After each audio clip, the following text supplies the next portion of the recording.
Hi everyone, it's me, Danny. I decided to film today, September 19, and I just want to say that this is my last day here. Hi guys! So welcome to my crib for the last 3 years, pero medyo putol-putol. So this is my kitchen, guys. I've been using this area for quite some time. Like pag sinipag lang ako, magluluto ako. And I usually film pag may mga collab ako with other brands. Or kaya kapag naboboard lang ako, I just wanna share my life cooking kasi minsan lang ako magluto.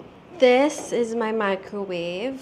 And my ref, medyo malaki yung ref ko for one person. And this one, ano talaga siya, water container. Nilalagay ito dito. Usually, itong area na to, nilalagay mga canned goods. But since medyo iniba ko yung area, dito siya sa mga cabinet. Yung mga cleaning tools ko, wala, dyan ko lang nilalagay sa baba. Ito yung room ko talaga if nandito yung parents ko. This room was supposed to be my study area sa baba. And then sa taas yung bed ko dapat. Actually, ang weird kasi may ladder na ako. Meron pa akong cabinet na parang ladder. But this one is for sale. Like, if you guys are interested, kung may mga toddlers kayo, sobrang kailangan nyo to. Sobra! Hindi, kailangan nyo to kasi cabinet and then staircase din siya. At the back, oh, kasya pa ako. Cabinet naman siya. So, ganito siya.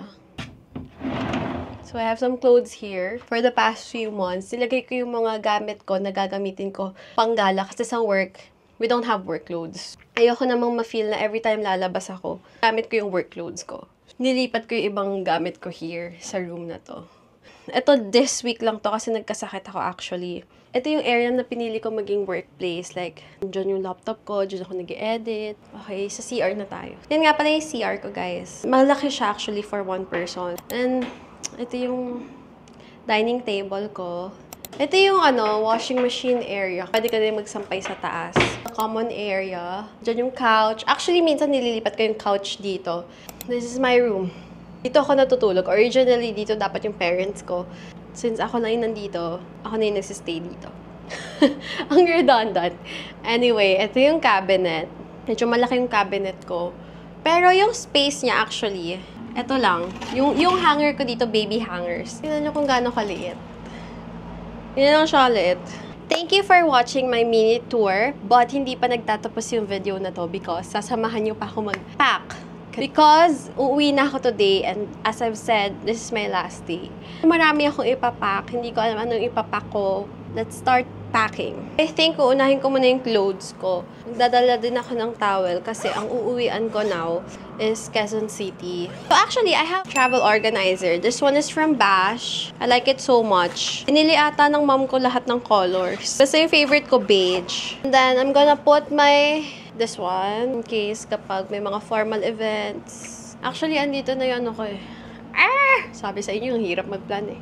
Hindi kasya lahat ng damit ko, so kailangan ko lang piliin. Kailangan ko ng jacket, just in case. Alam nyo kasi, growing up, gusto ko yung parang may nanonood sa akin. Ever since, video na talaga ako. Nilit ko lang kasi nakikringe ako sa sarili ko. Pati sa MacBook, doon ako lagi kung ano-ano pinagagawa ko. Dahil pala hindi ko siya dinilit, no? Part pala siya ng memories, kahit sobrang cringe. I actually like this bag.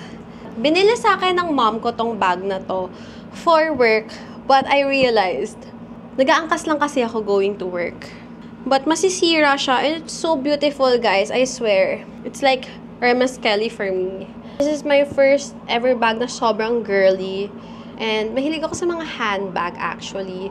But this one comes with a strap. And ang ganda niya. Like, look. This one is from RM. Secret kung ano yun.